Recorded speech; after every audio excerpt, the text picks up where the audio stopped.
All right. Good morning, afternoon, good evening, everyone, for joining in wherever you've been able to tune in today for our AMA session here on the Buffalo Jams.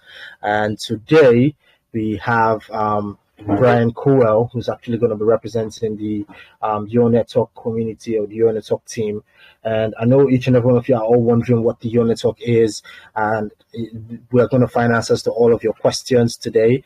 But just a heads up and an introduction, the Your Network is actually a decentralized networking platform that emphasizes privacy, availability, and security. And the team actually aim to provide a network powered by the people around you, which is suggesting a peer-to-peer infrastructure rather than a reliance on a centralized server. One of their key features and their collaborations include a VPN alternative, the Solana mobile partnership, and also the community engagement is actually one of their core features. So we're going to learn more and find more. And if you have more options outside the AMA sessions community, and you still want to get much more information, do visit their X profile, which is at your underscore network. And you can also check out their Discord. All the links have actually been posted and pasted on the Telegram page right here. But I don't want to give everything up away, and that's why we have Ben Colwell here to represent and give us much more details and much more info into the project. A big welcome to you, Brian. Hope you had a lovely day so far. Yeah, thanks for having me here, and excited to speak with the community and present Your Network, the project. So as a quick intro to Your Network, we are a new type of VPN, but we're also a distributed team. So I'm based in San Francisco Bay Area in California.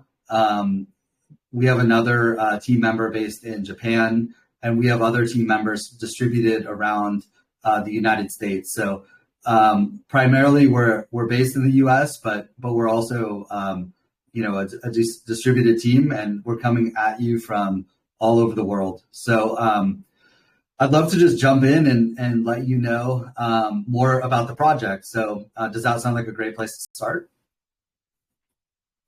Yes, that actually does sound like a great place. You actually took some of the questions I actually wanted to ask about, which is introduction about yourself and where you guys are from, but that's really good. So we would like to really know what the Your Network is all about, why it was created, what problem you saw that made you create the Your Network, and what you're trying to achieve with the project that you've created so far. So far, the mic is all yours. Awesome, thank you. So yeah, I've been a VPN user, a privacy advocate for a long time. I've always been using a VPN, and in the United States, it's not super clear all the time why you need a VPN today, although it's becoming more clear as even in the United States, different states are having different net regulation and net laws, especially privacy laws and actually censorship on what you can access in the United States. As I got older and traveled the world more, I started to realize that VPNs were not sort of like this optional privacy thing, but actually were essential to have an internet that works correctly. So from the US, as I travel around the world, a lot of the services and sites I use in the United States, in my home country, were not working. And as I met more people, they have a very similar experience. So regardless of where your home country is, there is a large portion of the internet that is not accessible or not working for you.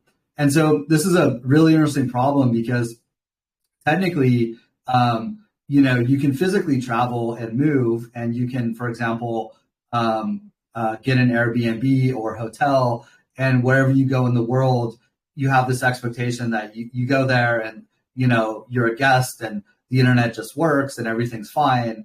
But sort of without physically moving, having that same level of experience seemed to be very difficult. And so I've been a user of many commercial VPNs for a long time. And I think, if you kind of look at how commercial VPNs are built, typically like, the big names, they're built in a way that looks like a giant hotel. So rather than sort of like an Airbnb where, you kind of become part of the community that you connect to, you're sort of stuck in this giant hotel.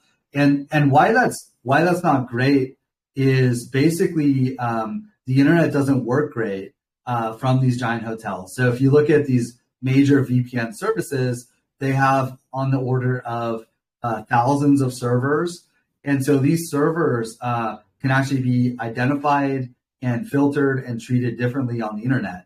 And so the overall architecture of sort of, moving around the world digitally, just like you would move physically, but you're sort of put in these very special locations when you move digitally, doesn't really work as the internet gets more sophisticated, as services get more sophisticated. And so we started this project, Your Network, to really look at the problem holistically, to take a step back and think about the core problems of privacy, security, and availability from a new perspective that would sort of, rethink the way that these networks were even built. And so, so many VPNs, for example, have an emphasis on privacy and security. I want to point out that as a project, we have an emphasis on privacy, security, and availability. And so that's like a really big part of our project, which is, there's really two parts of availability that we think sort of get historically ignored with many of these VPN projects. So as a user, when I connect to an intermediary overlay server, like a VPN server, a lot of times what happens is that connection between me as a user and that server gets filtered or blocked. And so I can't even connect to sort of like the intermediary. And then there's also another piece of availability where the connection from the intermediary server to the internet also gets blocked or treated differently. So you'll see that, for example, if you try to access a site and it says, VPNs aren't allowed to use this site, or, you're not allowed to access this site for some reason. And so those are like two really interesting problems for us to like focus on early on.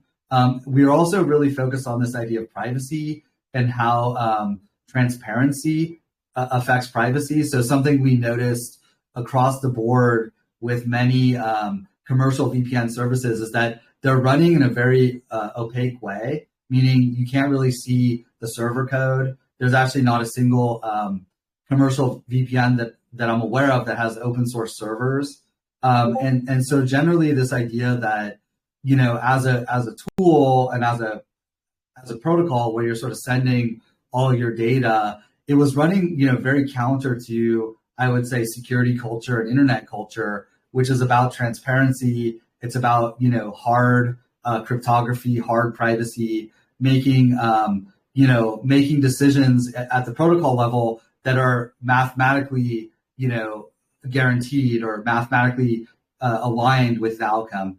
And so, something we saw really happening is that the guarantee of privacy that traditional VPN service was offering was really a guarantee of trust, meaning if you trusted the service, they could, you would trust that they would delete your data and not log your data and, not share your data, et cetera. But it was really based on trust. And so we felt like in this area too, there was an innovation that could happen that was based more on a sound, hard privacy that wasn't driven by trust. It was just driven by the pure mechanics of the network and how the data is sent over the network. And so that's really why we started the project is, we had an issue with transparency with the major VPNs. We also had an issue with availability. And I think on a third point on the security aspect, what we kind of saw happening on security and cryptography was a lot of VPNs are stuck in a certain mindset in terms of that they're using a certain type of cryptography and a certain protocol almost across the board.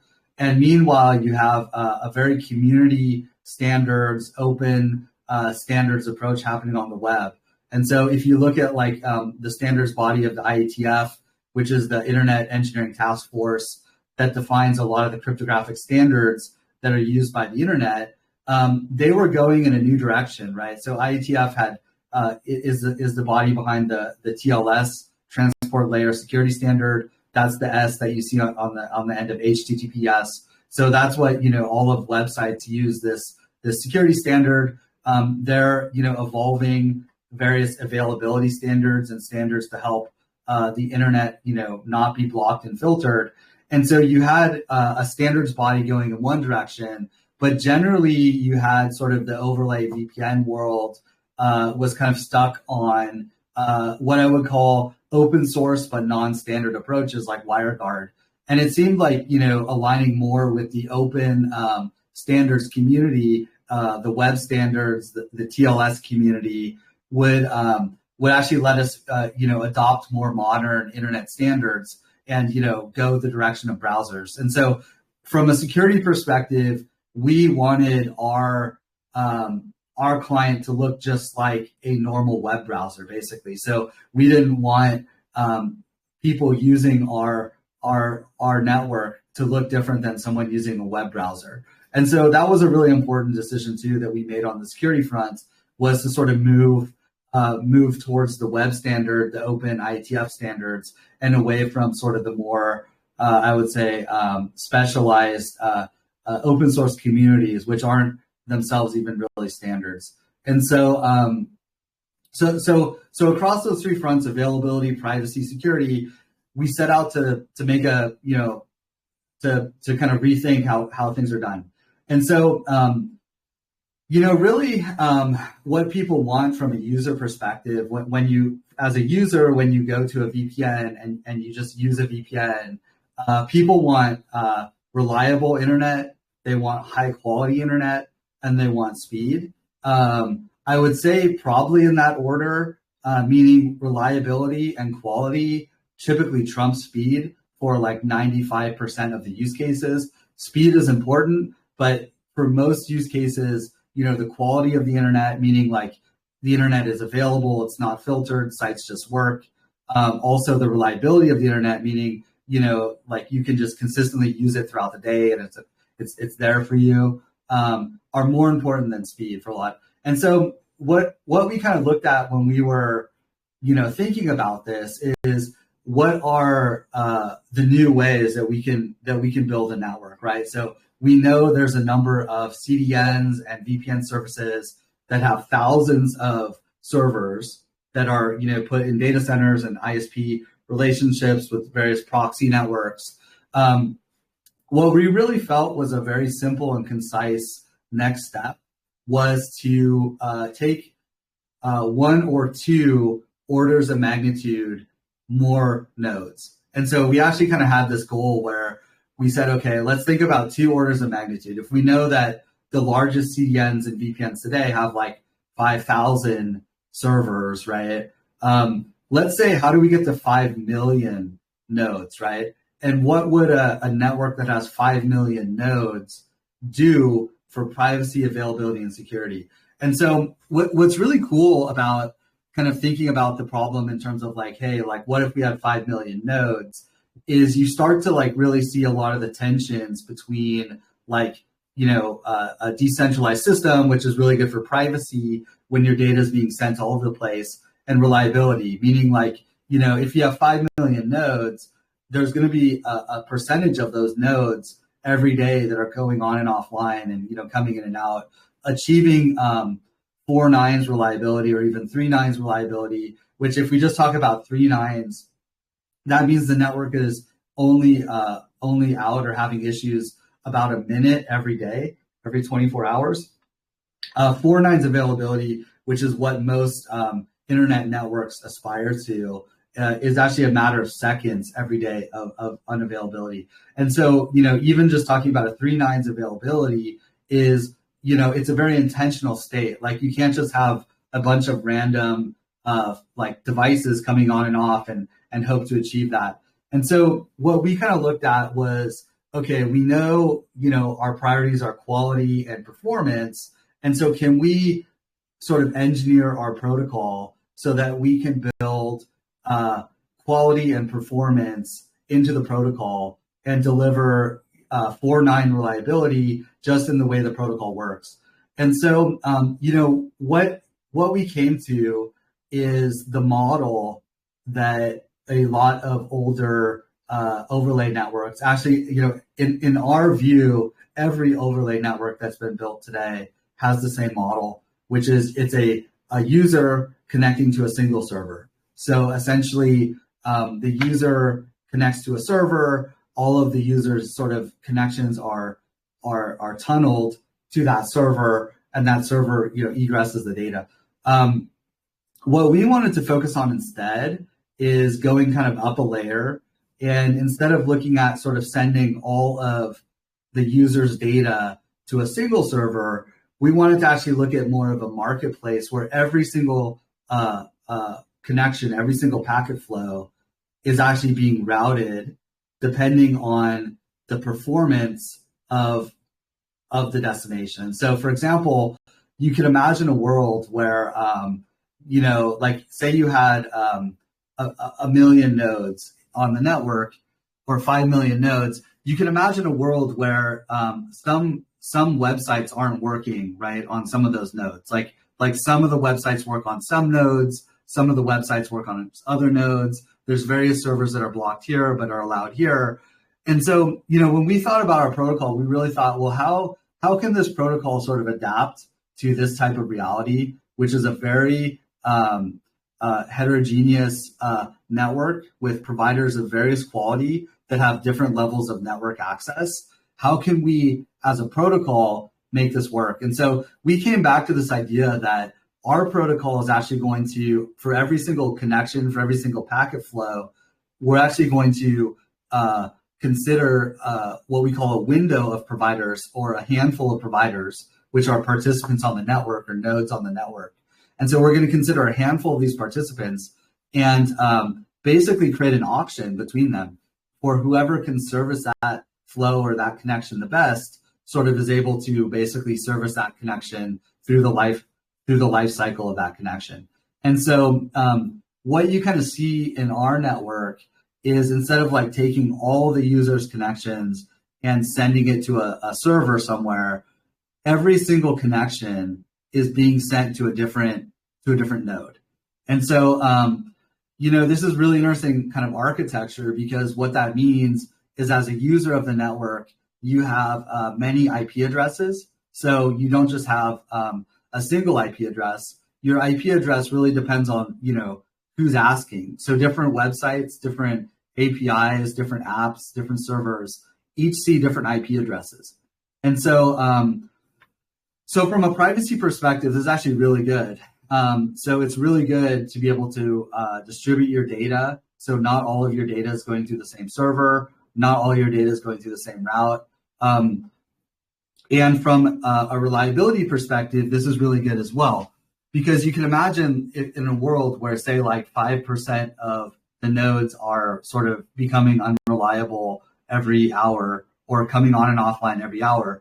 If your connections are distributed in such a way that that one provider can go offline out of, say you're connected to 12 providers, one of them goes offline, that only affects, 1/12 of your connections. Meaning it's not like a catastrophic, like, oh man, all my apps are reconnecting because one provider went offline that happened to be the provider I'm connected to.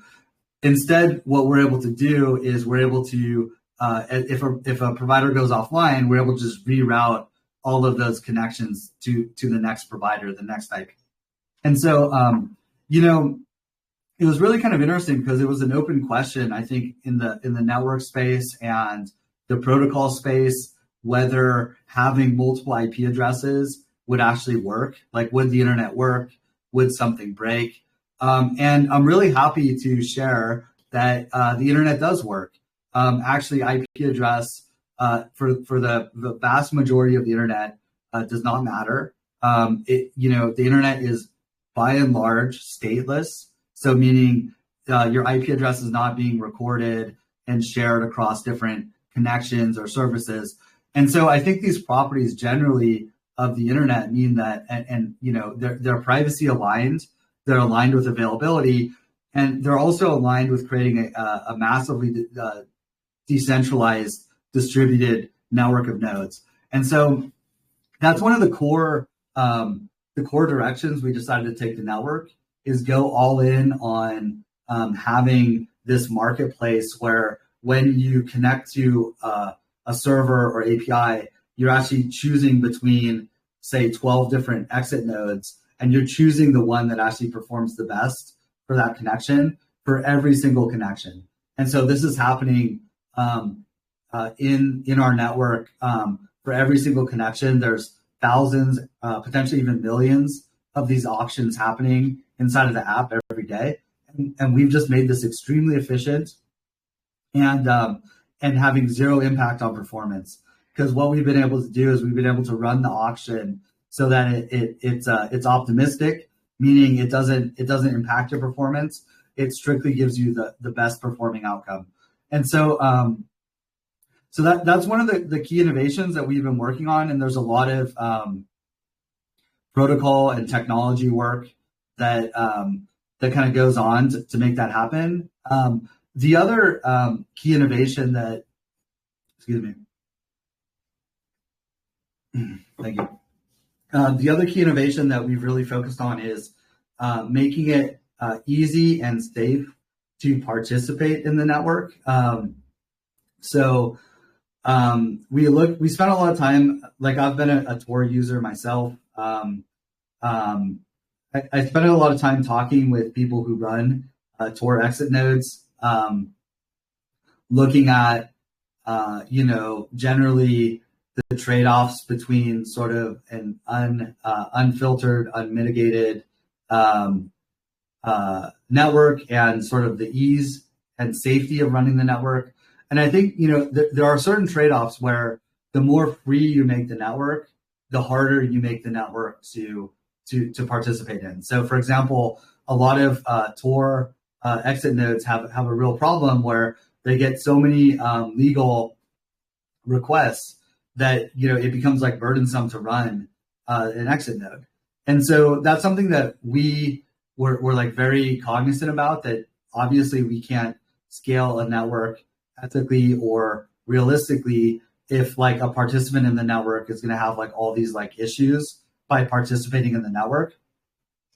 And so what we looked at is how do we make this easy and safe to participate, like truly easy and safe. And so we came down to really two ideas on this perspective.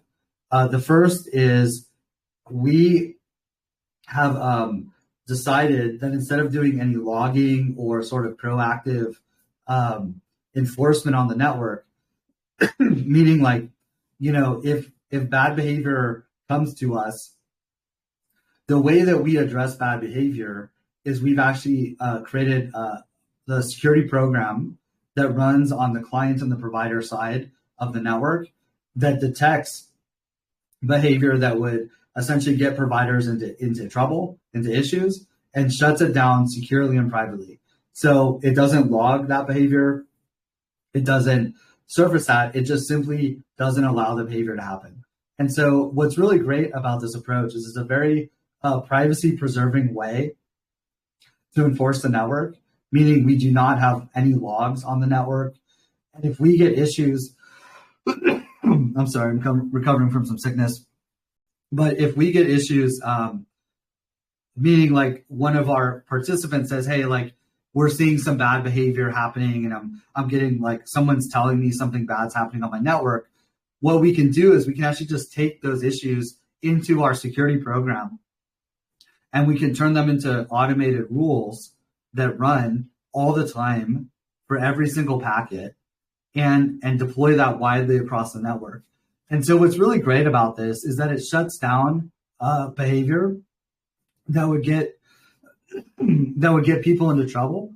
And it also does it in a way that preserves everyone's privacy.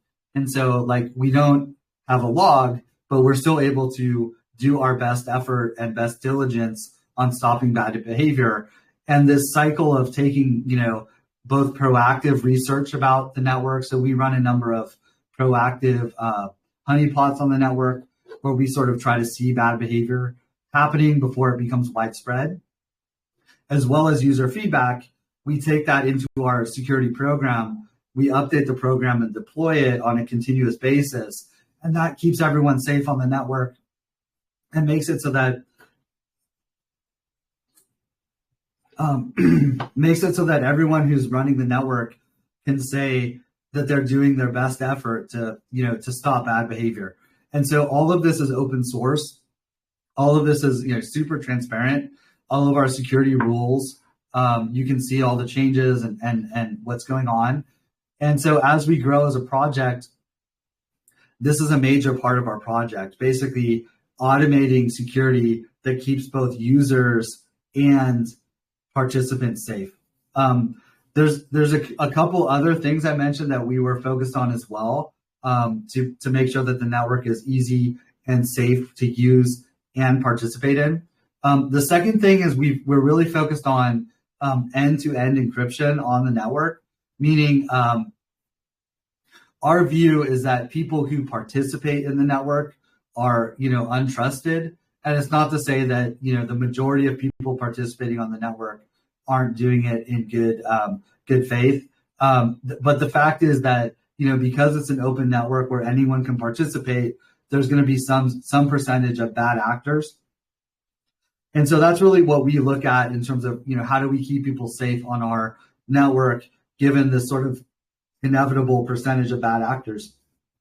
And so the way that we see that happening on our network is actually what we've done is we've upgraded all of the protocols that are happening over our network to end-to-end encrypted protocols. And so if you look at the web, it's at sort of like a really interesting inflection point today. Simultaneously on the web, you have modern end-to-end encrypted protocols like HTTPS, DNS over HTTPS, running in parallel with older unencrypted protocols like standard HTTP, standard DNS. So today what happens is it's entirely possible today to have to use a hybrid of end-to-end encrypted and unencrypted protocols.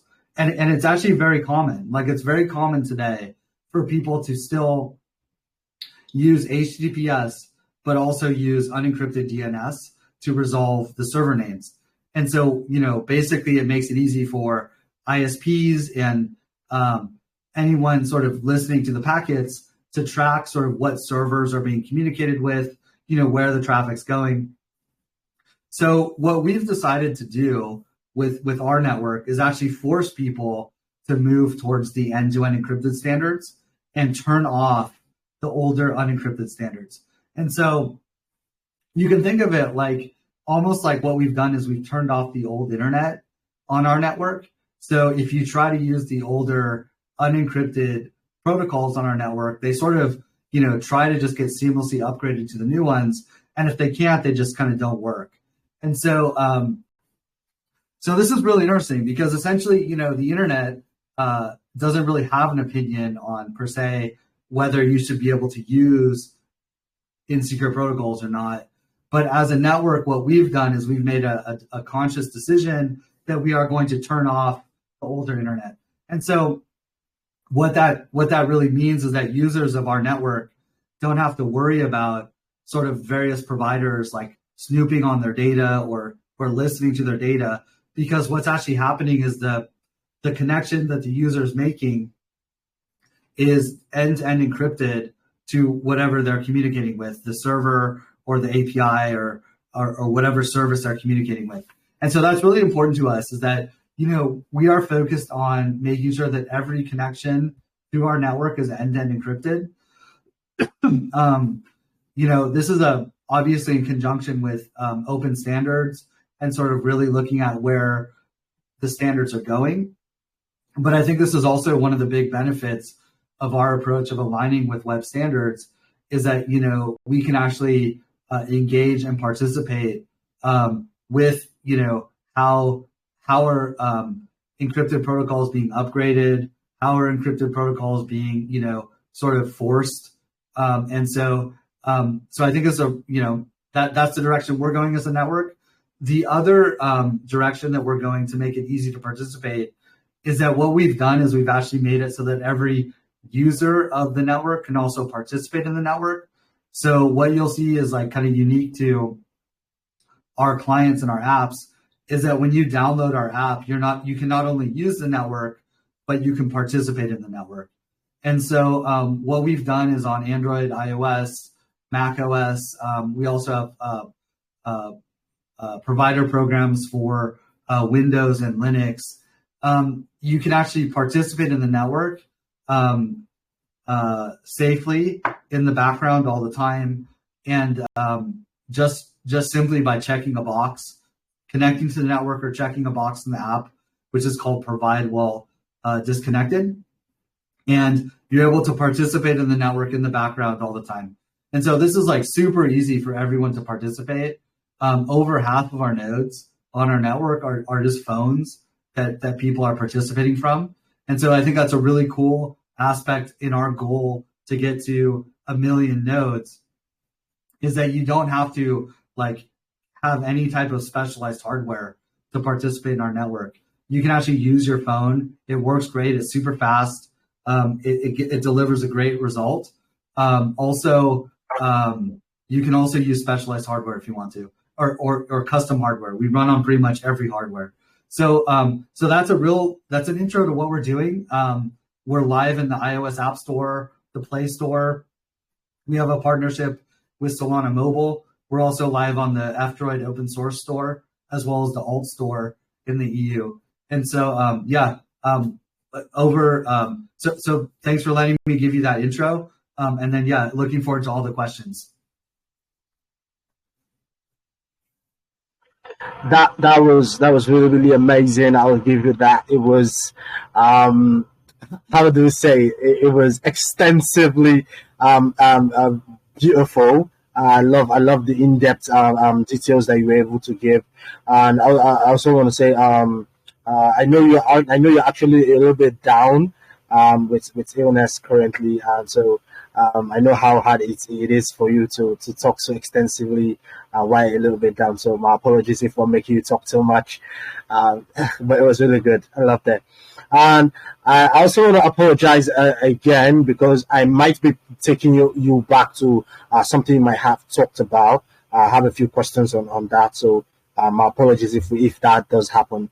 But what before we get some community questions, one question I wanted to talk about was I wanted to know if your network actually supports identity management, that's DIDs or SSIs, and I wanted to know how developers could be able to interact with that layer.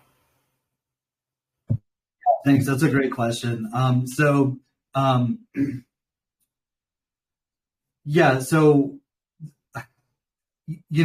our dream of the network is to have a private, secure, available network that can be used anywhere. And so the way we've built it is it runs entirely in user space. So you don't have to have root permissions. You don't have to have any special permissions to use or participate in the network, meaning you can basically embed our network in any application. So any application can embed our network and both use the network, but also participate in the network, meaning you can send data, to that application through the network. We think this is a really interesting world where, especially as we look at privacy and we look at,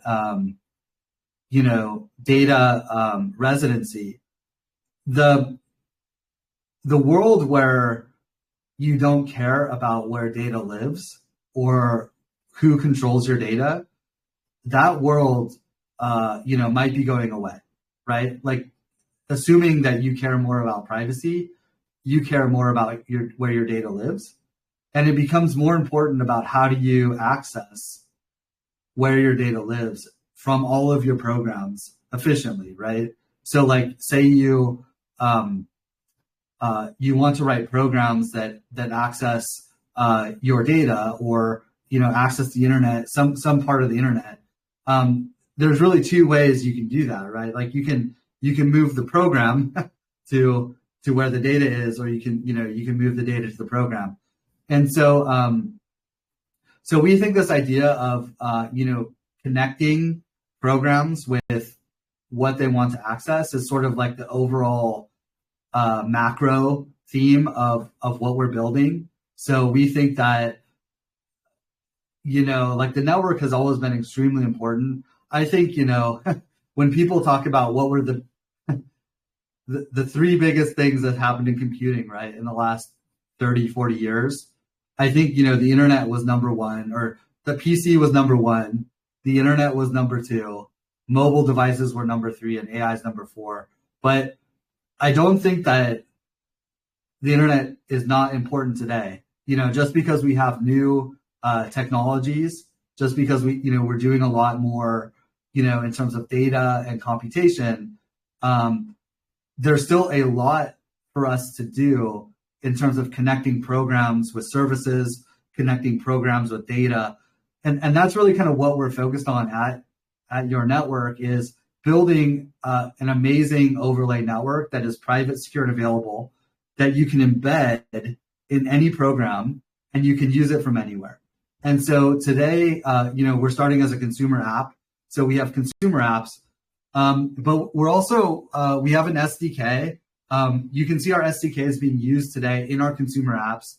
But I think what you'll see from us in the near future, and as we work more with partners, is basically more of a developer SDK, where developers can just embed the network in their programs, whether it's an app or JavaScript or a server-side program. Developers will be able to embed the network in their program and use the network, from their code. And so that is the direction we're going with the network, and that's what we're really excited about.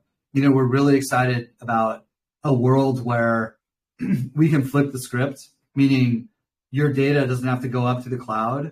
Rather, the cloud can come to your data. And I think that's really interesting to us, and that's kind of what we're overall like working towards piece by piece. That's really amazing. I love that. I love that aspect. I have a couple of questions that are coming in from the community on my DMs and the comment sections, and I would love to get as much community questions so that they could have their questions answered. But before we transition into that, I just got one more question from my end, and I think my co-host also said she had a question also. Whisper. But before we get Whisper's questions and the community question, one thing I had in mind was based off on protection regulations, and I think one of the community members actually sent me a question regarding that. But basically, how does your network actually ensure compliance with data protection regulations like GDPR or what's it called, CCPA? Yeah. So in terms of that, what's the concept you guys are going with on that aspect?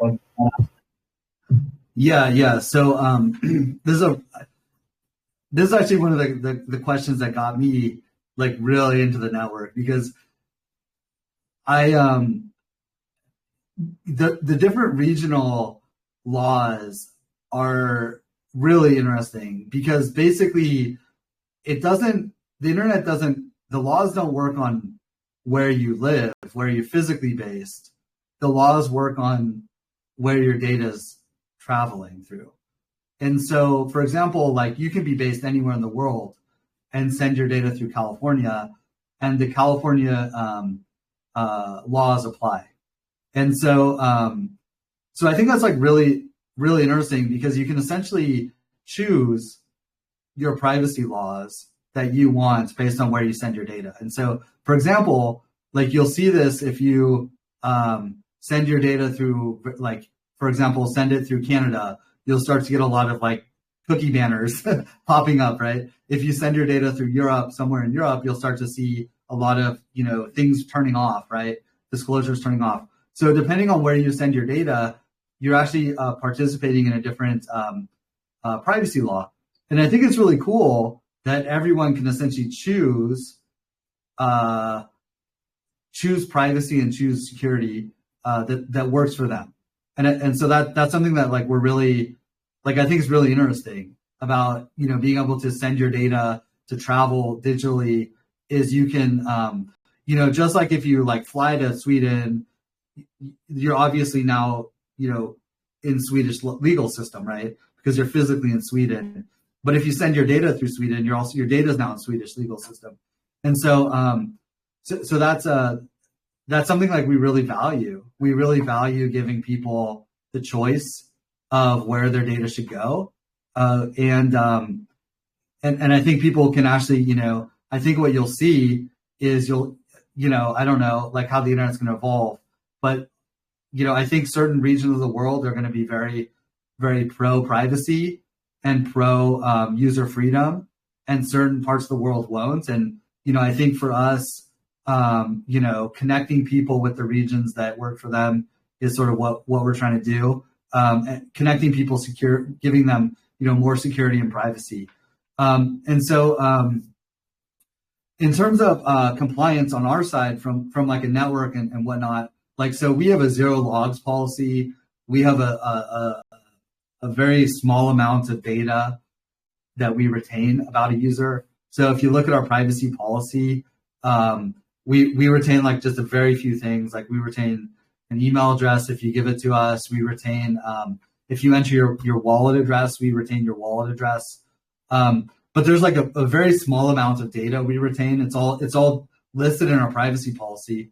And actually, I think it's really interesting to compare our privacy policy to like any other consumer VPN, because we've been very conscious about like making the set of data that we retain as small as possible.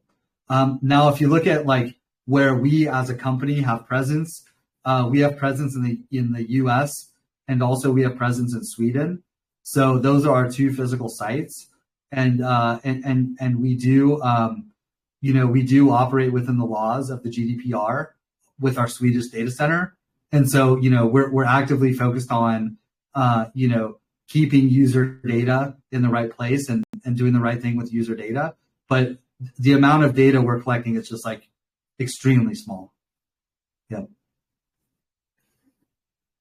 That's really, it's really good. I was just talking with my brother who kind of like stepped into the studio with me, and he heard when we were talking about the privacy compliance and the privacy policy, and the next thing he said was, that shit is always too long.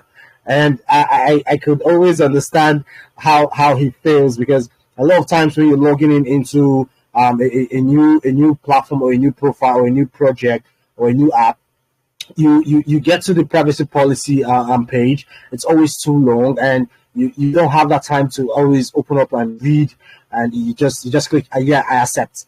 And to have something that you guys are actually building that actually complies with global compliance and the world's regulation, it's something really, really amazing, and something really fun that's going to attract a lot of persons. It might not happen now, it might not happen tomorrow, but it's going to take its time, and before you know it, it's reached a couple of persons and a number of persons around in the world, and it's already known. And so I love the concept you guys are coming with. I love the build. I love the steps that you guys are already taking, and the steps that you guys are actually planning on building to push forward. I want to say a big well done to you guys. You guys have done really well so far. It's really, really amazing. But before we transition to get some Q&A questions, I mentioned earlier that my co-host Whisper, I think you might know her. Whisper, I heard you have some silent questions for Brian. So now's the opportunity to get your questions before we get some Q&A questions. Hi, Whisper. Hi, good evening. Hi, Brian. It's nice to have you here. I wanted to say I'm sorry about your sickness, and I hope you get better soon. Yeah. So I wanted to tell you guys congratulations on being the number 4 on Product Hunt. I will start by asking you some questions. Can you hear me?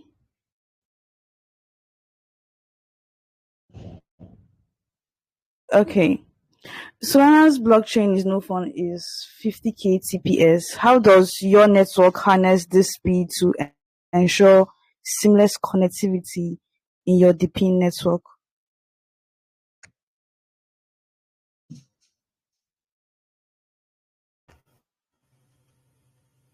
Your mic is actually muted, Brian. Oh, sorry. So I guess Whisper, you didn't hear anything. I said thanks for inviting me to this AMA today. And okay, so I'll just jump into your question. I didn't realize my mic was muted.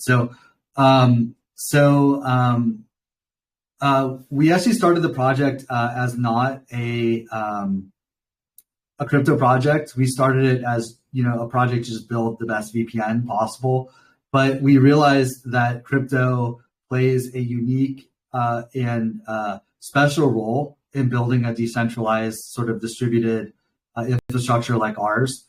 And so it plays a really essential role in terms of obviously the incentive system. So you could think of it like instead of us building like a bunch of POPs around the world, instead we can build a network that rewards people sort of for the value they're creating, and we can achieve a greater result, and everyone can participate in the value that they helped create.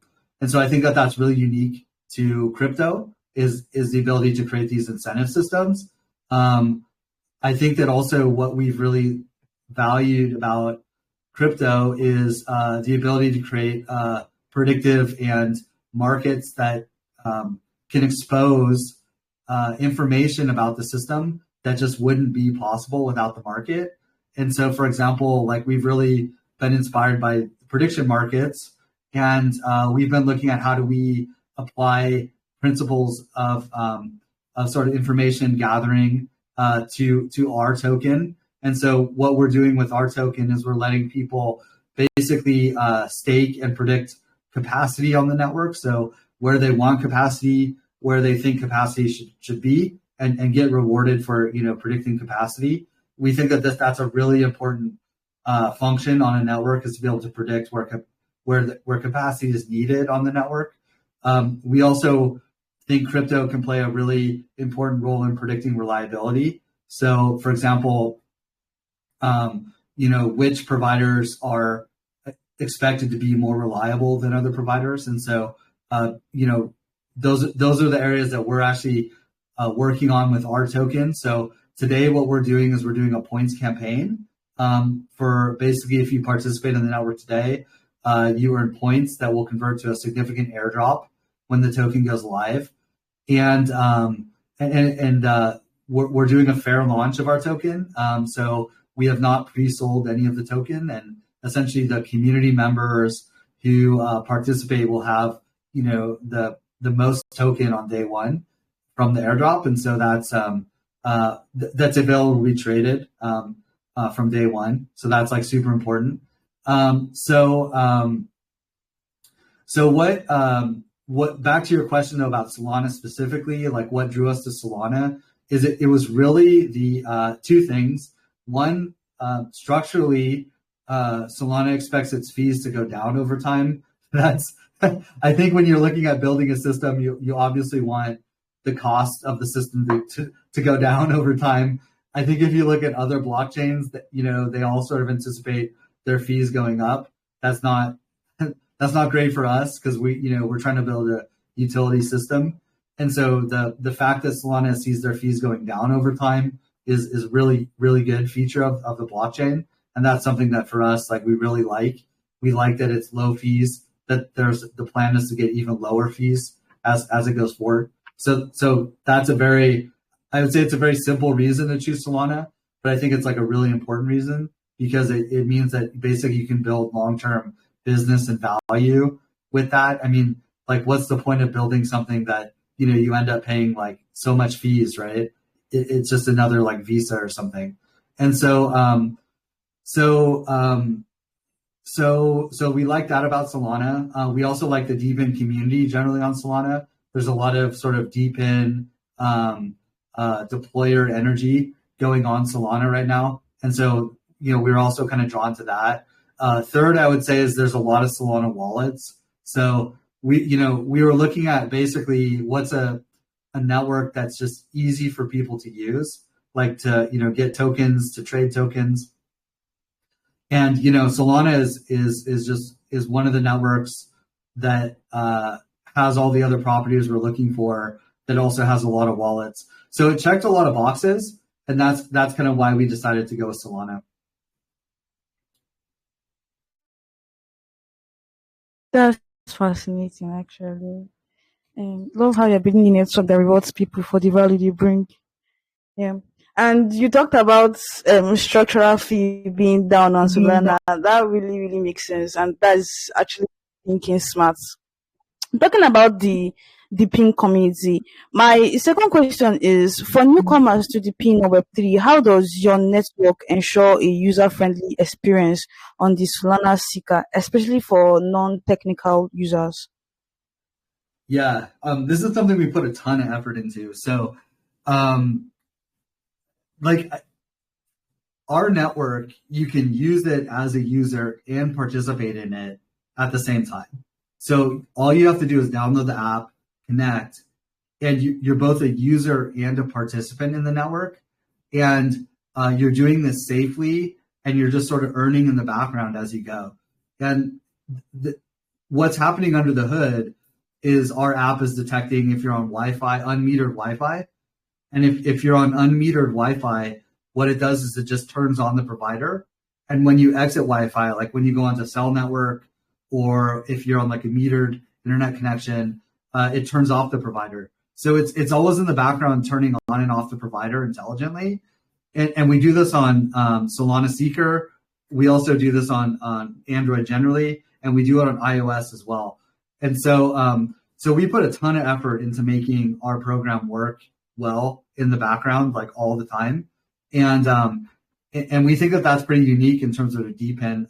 A lot of times DePINs require you to do some kind of custom hardware, or like something like that's just not your phone. And we really wanted to start with like just starting with the fact that the hardware platform that has the most hardware in the world today is the smartphone. There are billions of smartphones in the world, and there are billions of sort of used smartphones that are people's like secondary devices that still can be used, that still have value. And we really wanted to make our product work like first class and really well on the smartphone platform, because we felt like that was just a lot of hardware that was out there in the world that could participate strictly from smartphones. And so it's been a great partnership with Solana Seeker and Saga, because we've done a lot of integrations and, behind the scenes, tried a lot of things with them where basically, we have a very seamless Solana experience. You can log in with a Solana wallet. You can connect your wallet to your local seed vault on Seeker and Saga. So it's a very, like, if you have a Seeker or Saga phone, it's just an extremely seamless experience to participate. It's like log in with wallet, connect, and you're participating. It's a very, very easy experience.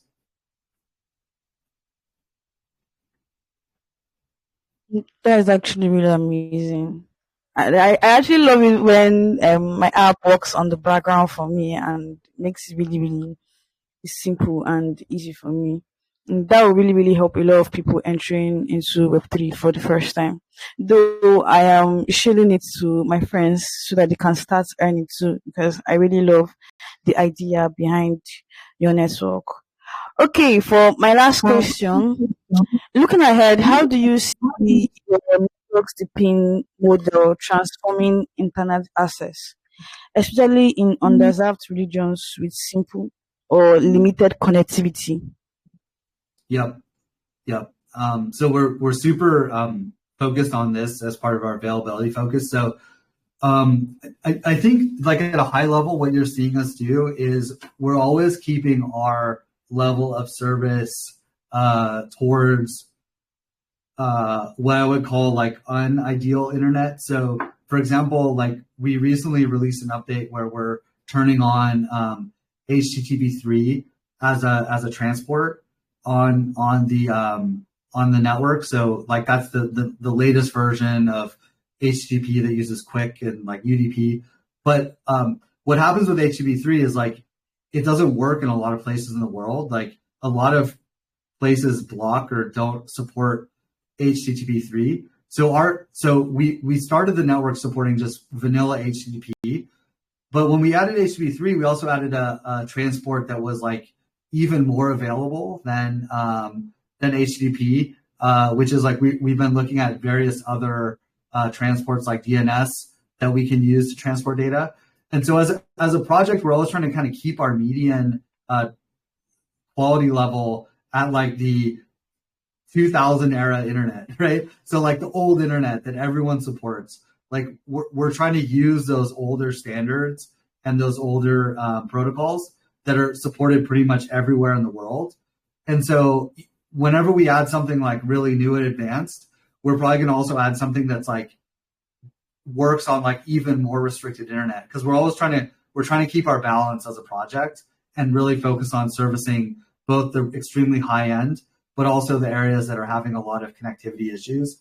In terms of the physical like connections, meaning like SIM cards, Wi-Fi's, we're looking at that a lot. What you're going to see from us in the future is we're actually working on various SIM card partnerships where we're going to do special work with certain SIM cards that are global SIMs using the MVNO networks. So that's something we're looking at. We really want people to be able to have complete connectivity through our app.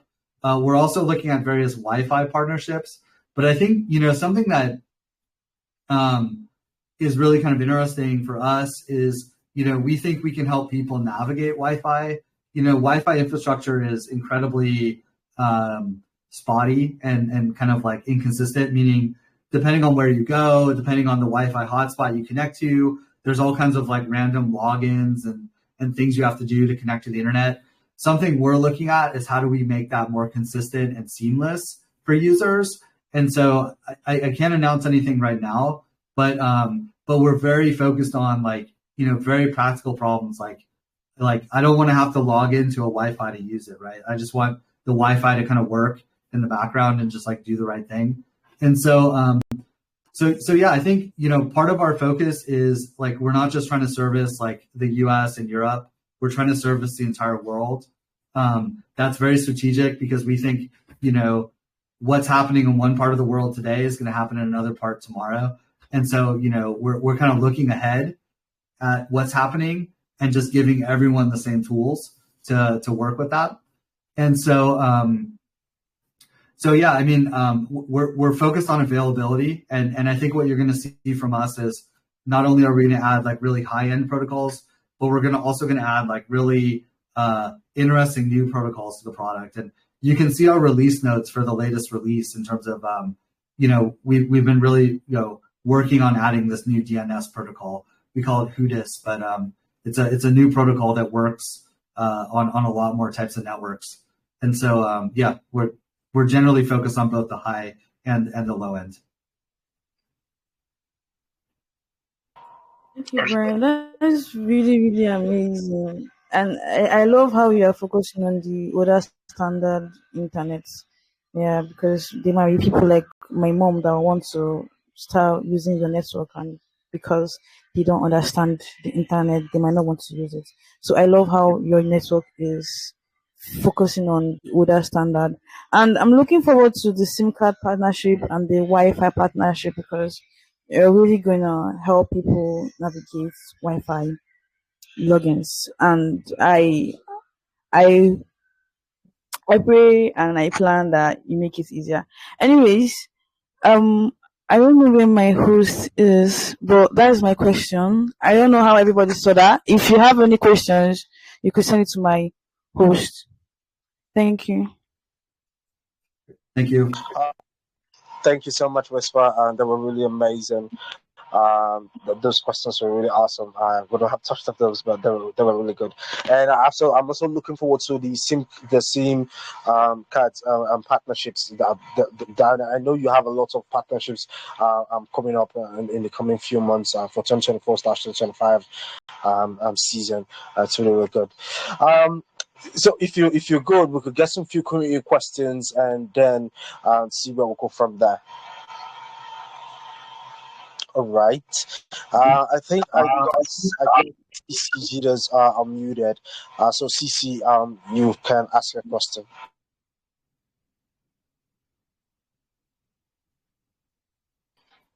Can you hear me? Yeah. Oh, right, cool. All right, so thank you very much. It's been an honor to be here. I was actually looking at the website, and then what caught my attention was when you talked about the no VPN aspect, right? And then I wanted to read more, then I read more, and then I saw that you're gonna be like the platform is kind of designed to be in incognito mode, all right? You know how incognito mode works in Google Chrome, right? So That's right. one one question I wanted to ask was all packets when you browse the internet, all right? These packets are sent to a server, right? Now, in your own platform, where are the packets going to be stored? Is it going to be stored in blockchain? Is it going to be stored in an actual server blockchain, or is it kind of like an actual, normal server where each information is being stored, and then whenever you type in www dot, it brings out this information and it comes back to the user? Because when you're talking about the use of this accessing of user information, you can be able to see your information in real time and all. And I was kind of wondering how it's going to work, because if you're going to be able to store these packets in an actual server, it still simply means that somebody has access to my data. All right, it's still not encrypted, it's still out there, right? So I just wanted to know how the packets work, where it's going to be stored now. Yeah, that's a great question. So, just to start, like when I was saying we force end-to-end encrypted protocols on the network, that means when you connect to a server through our network, we're making sure you're using TLS or some kind of end-to-end encryption to make sure that the packets that flow through our network are encrypted. So that's super important to us because we don't want any step along the path from you to the server you're talking to see unencrypted packets. So that's like really important to us, because for exactly the reason you're talking about is we don't want anyone to be able to store or analyze, those packets. And so we focus on turning off or disabling the unencrypted protocols so that it's like impossible to use unencrypted protocols on our network. You have to use the encrypted protocols. And in terms of where the packets are stored, it's ephemeral. So we synchronize with the blockchain. We do not transmit data on the blockchain. There's a big problem right now with quantum, post-quantum. So we're currently not running a post-quantum suite. That's something we plan on doing. But basically, what's happening right now is if somebody does captures your data or stores your data, and then, say in 10 years, a quantum computer is able to, break elliptical curve cryptography or whatever in the future, they can actually decode your packets in the future. And so generally we're focused on ephemeral packets. We don't store packets anywhere. We're focused on getting packets efficiently to the egress node, and then the egress node drops the packets. I think what you'll see from us, though, coming soon is there's a couple caveats here, but soon I think what we're going to want to do is support post-quantum encryption suites, and that's going to mitigate more risk about people storing your packets. We're not there yet. There's a number of intermediary nodes that we need to upgrade, but I think does that address your question? So we're focused on end-to-end encryption through the network, meaning there's no unencrypted packets through the network. And long-term, what we want to do is focus on post-quantum cipher suites, so that if somebody does capture your encrypted packets, they're using the best post-quantum encryption that we know of, so like X-Wing, so that we can so that they won't be able to decode your packets even with a quantum computer. So that's kind of generally how we see it. Does that answer your question? All right. Yeah, it actually does. So you're simply saying that whenever you guys receive a user's data is encrypted and you guys don't see it, only the users see it. Are you trying to say? That's right. Yep. Cool. All right. Cool. I just wanted to know. Yeah. Thank you very much. Thanks for the answers. Yep. Much, CC, for your questions. I got a question came in from Dibbles, and she was asking, how do I earn rewards by sharing my bandwidth or participating in the network? Great. Yeah. Thanks for asking this question. We have here a PDF we're working on, and we have a video we've been working on. I'm going to share that afterwards to Whisper, and I'll figure out how to get that to everyone. But very simply, the way you earn rewards is when you connect to the network, you become a provider. We also have an option called Provide While Disconnected, so that your provider runs in the background all the time on your phone. You can also go and download a special binary and run it on a Raspberry Pi or your desktop or any other hardware you have. Like we have people running it on routers, for example, that'll participate. And so the earnings mechanism is pretty simple. Basically, we're a big marketplace of providers. When somebody uses your location and they send data through your location, that gives you votes in our system. And so at the end of the earnings period, which today is 4 times a month, we add up all the votes, and those votes get proportionally translated to the earnings pool. So today what we're doing is we're taking part of our revenue and we're putting it in the earnings pool. It's about 3,000 to 4,000 USDC a month today of earnings that gets paid out.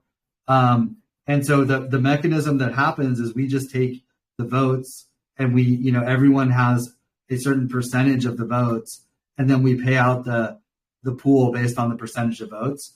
So the voting system is just purely based on data transferred. So if you transfer like a gigabyte of data, and there was a terabyte of data transferred for that earnings period, you get one thousandth of the earnings. So you're just 1 gigabyte over 1,000 gigabytes of earnings. So that as we transition to a token. So let me just kind of break down the stages of the project. Today we're paying out USDC. We're paying out 3,000 to 4,000 USDC per month based on this votes. Starting next week, we're going to start paying out USDC and points. So you're going to be able to open up the app and see not only your USDC that you've earned, but you're also going to be able to see the points that you've earned. And the way you earn points is the same as USDC. Every time you transfer megabytes, you get points. Also, whenever you refer someone, you get additional points for them plus everyone they refer. And when you join the network from a referral, you get points based on who referred you. So if somebody refers you and you join, you get points based on how much they've earned as well. So points is a pretty cool system where essentially you can earn 60% more by getting referred to the network and referring people to the network. Additionally, you earn points by being active on the network. So if you just use the network, you get points. And if you refer people who use the network, you get points. And so, so the next stage of the project starts next week, where you're going to earn USDC plus points. And then in 3 to 4 months, when we launch our token, those points will convert to an airdrop of token that will go to your wallet. So then you'll just have a big airdrop of token based on how many points you've accumulated. And then going forward, token will be allocated basically following the point system. So just like you earn points today, you can think about earning tokens in the future, just like you earn points today. So so the point system is kind of becoming the new payout system, but we're like slowly migrating to it over the next 4 months. So so it's a good time to join, because not only will you earn USDC today, but you'll also earn points. And then, when we launch the token, you'll be earning token and we're going to change the payout to daily instead of weekly. So expect by the end of the year that you'll be getting paid out in token, and then also the payouts will happen every day, which I think that'll be really good for everyone, because you'll get paid more frequently. Really, really amazing, and I'm looking forward to all of these stepping stones that you guys actually have installed for you guys for the coming few months / this year and years to come from that. And we'll also be expecting some of those the details that you are supposed to send into Whisper. We'll have it posted up on the comment section. So for any other person who might have questions related to that, we'll also check on from there. Thank you very much. And Dibbles, I hope that answers your questions. We'll just get one more question. We'll run out of time, so we'll just get one more question from Prime, and we'll call it a day. Hi, Prime. I hope you're having a lovely day so far, and the mic is yours. Thanks a lot. Brian, can you hear me clearly? I can hear you. Thank you. So, I love your whole idea and its workings, how it functions. It's cool. But I got 2 questions. One is in regards to your answer to Whisper's question earlier, you making a balance between the older network version and the new version. Now, my idea is, or my reasoning, if you're maintaining a balance between both, what are your security measures? Because keeping the older version is more susceptible to hackings and Trojan horses and all that stuff, therefore affecting your own network. So if you're going to be keeping these 2, how are you planning on bridging or making your security quite effective to to counteract any issues that come along? And that is one. Then secondly, new crypto users, startups, every day, there are new coins coming into the market. Now, how can these new users or new coin owners partner with your VPN or with your company to get theirs ready, with your network to come into the market? Awesome. Great questions. So to the first question, even though we're using older protocols like HTTP1 and DNS, we're still using TLS, modern TLS, with those protocols. So we're always focused on using modern TLS encryption, but we're using older protocols with modern encryption. And so that's what I meant by sort of trying to find a balance. Is like, for example, if we're using DNS, that's like a very old protocol, but we can still embed modern TLS inside of DNS. So that's the kind of balance we're trying to find. Is we're always going to be using modern, bug-free TLS. So that's like a given with our network. Is we're not using insecure older versions of TLS. We're always so we're built using Go, and the Go programming language has its own TLS stack it uses, and we're using the Go TLS stack. So it's its own version of TLS. It's its own, and it's maintained very well. So we're always using the latest version of the Go TLS stack. So that's what I meant. And thanks for asking that question. I think that was a really, really good question. But we're using the latest TLS with the older protocols. So to the question of the coins, I'd love to. I mean, I'd love to work with as many communities as we can. Like I said, the reason we chose Solana was very pragmatic and practical. And we're really excited to see where like Solana Mobile goes. I would say like, where we want to go as a company is we, like I said, we see a world where we connect data to services maybe in a new way. And we see a world where, computing can be done more privately. And, I'd love to work with projects that are, in the space or, trying new ways of doing computing. And that goes for also non-crypto projects as well. Like we're currently looking at OpenWRT, the open source routing platform, as something we're trying to integrate with. We're also looking at projects like X-Ray and VLES as projects that we'd like to integrate with as well. So yeah, I think generally if there are projects out there that are working in the privacy, availability, security space, I would love to work with those projects and figure out how we can work together. I think it's a case where I do think working together, you end up with a better result because, like if you look at our app, we speak many protocols, we integrate with many different systems. And I think I would just like to continue adding more protocols to the app. So yeah, would love to work with other projects. All right, thank you very much. Well answered. Well, I'd love to see how your program unfolds and partake in it. Yeah, you're doing well. Thanks a lot.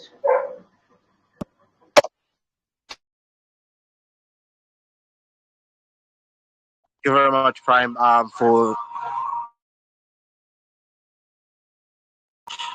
thank you for your questions, Prime.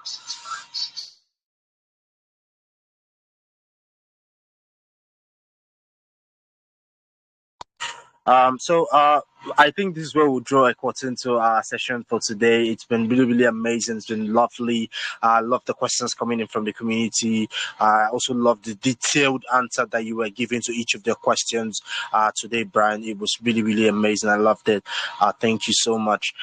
If there's anything that we might not have touched on or talked about during the session, and you think that we might have missed it, maybe you could actually give us some few final words before we drop out for today. Sure.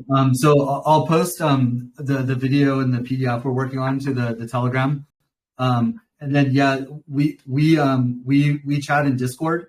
So if anyone wants to join our Discord, we'd love to continue the conversation in Discord. It's discord.gg/your network, just one word, UR network. And then also please follow us on X at yo_UR_network.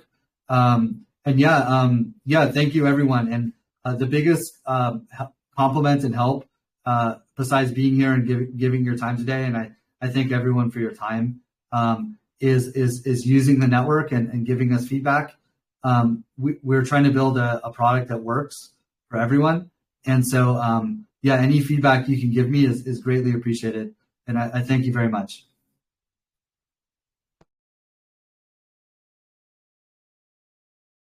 Thank you so much, Brian, for those wonderful and amazing words. We really do appreciate. And to community, thank you too for joining us today for our AMS session here again on the Buffalo Gems. I know each and every one of you have your very busy schedule, and I'm really, really appreciate you taking your time to join us. And until we see you again, I want to say a big thank you to you all, and good morning, good afternoon, good evening, and good night, everybody. Thank you.